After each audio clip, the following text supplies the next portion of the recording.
As President William Ruto continues to sign more financing agreements in Beijing, China, one critical question is echoing across Kenya.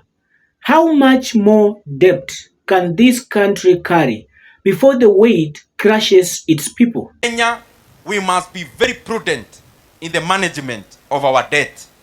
Whether we like it or not, that is a very great threat that we face as an economy. Right now, as we are talking, the Kenyan external debt alone stands at 5.6 trillion Kenyan shillings. And this is the money that is borrowed from China, from IMF, from World Bank, and other financing lenders that have given this country money. But let's bring it closer home. What does this all borrowing mean for you and me, the ordinary Kenyans? Ladies and gentlemen, welcome to Vox Politica, where we unpack the Kenyan's biggest political headlines. My name is Jacob Nyende. We should be able to begin that construction between June and July this year and take it to its logical conclusion. Beyond Mau Summit, we should be able to take it all the way to the border in Malaba. We must be very prudent in the management of our debt. Whether we like it or not, that is a very great threat that we face as an economy.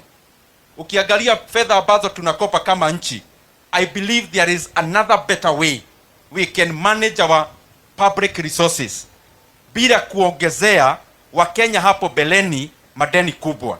Kwa hivyo tuangalie other ways that we can raise resources za nchi, kwa sababu tukiendelea na mwenendo wa kukopa sana, wale watabeba mzigo ni wale wanakuja hapo beleni, na pia wale wako watakuwa na threat ya kwamba tukiweka mzigo ambayo italeta shida ya kwamba hata Kenya haiwezi lipa hiyo kodi. The effects are catastrophic. Kindly subscribe to this channel to help us reach more audience. Smash that notification bell and the like button. What does this all borrowing mean to you and me, the ordinary Kenyan? Number one, when these debts are borrowed and are misspent, they are spent in ways that are not making profit. Servicing these debts drains our national resources. It drains our national revenue. For example, in our last year's financial budget, almost 60% of the budget was allocated towards paying the external debts and internal debts. What happens in that way is that the money left is not enough to take care of critical services in the country like the healthcare service, education, and many other essential services in the country. That's when you start to hear that SHA is not working. That's when you start to hear private hospitals complaining that SHA has not remitted the money they have treated Kenyans for a long period of time. And that way, healthcare deteriorates for me and you. When we go to hospitals, we do not find services, or we are not served because the SHA that is supposed to pay for us, the money that could have been allocated for it by the government has been used to pay this external debt. That's when our children in school will start suffering because capitations have not been sent to the schools, right? The essential services in the country will start to crumble and we will start crying. Another effect that this external borrowing have or causes to me and you is that tax burden normally rises up for me and you. To pay this debt that the country is borrowing, the government will have to increase taxes on certain commodities or even introduce new taxes like what happened recently. And these taxes are going to press us, all right? It's going to make us pay more to pay that debt. So life is going to be very expensive. All right. Another effect it has is that it can cause unrest and public and political instability, like what we saw during the Gen Z. The Gen Z, the people can sometimes get lose confidence in the government because the people may relate the excessive borrowing and corruption and mismanagement of this fund, they get annoyed by the government, they start up protest in the country, and everything goes haywire. There becomes political instability, curfews are pronounced, people are killed in mandamanos and protests and everything.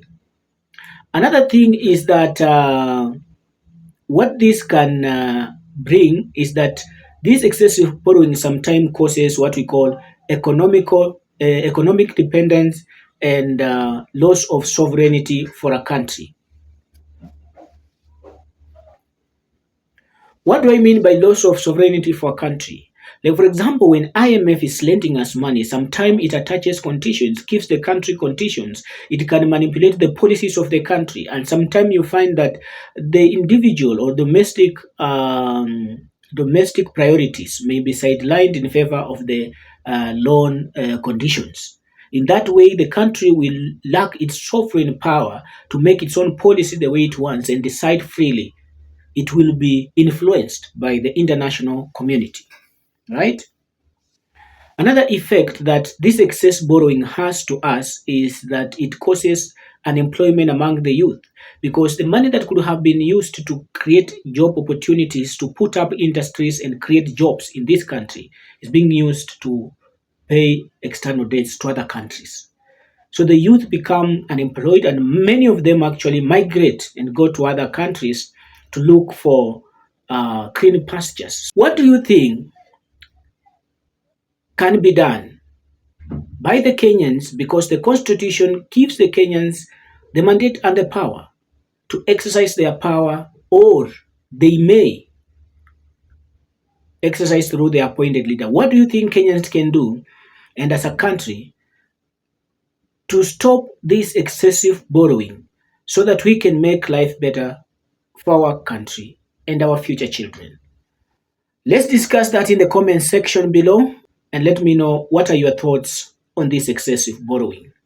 If you are here and this is the first time you're watching, kindly consider subscribing to this channel. This is Vox Politica, where we unpack the Kenyan's biggest political headlines. My name is Jacob Nyende.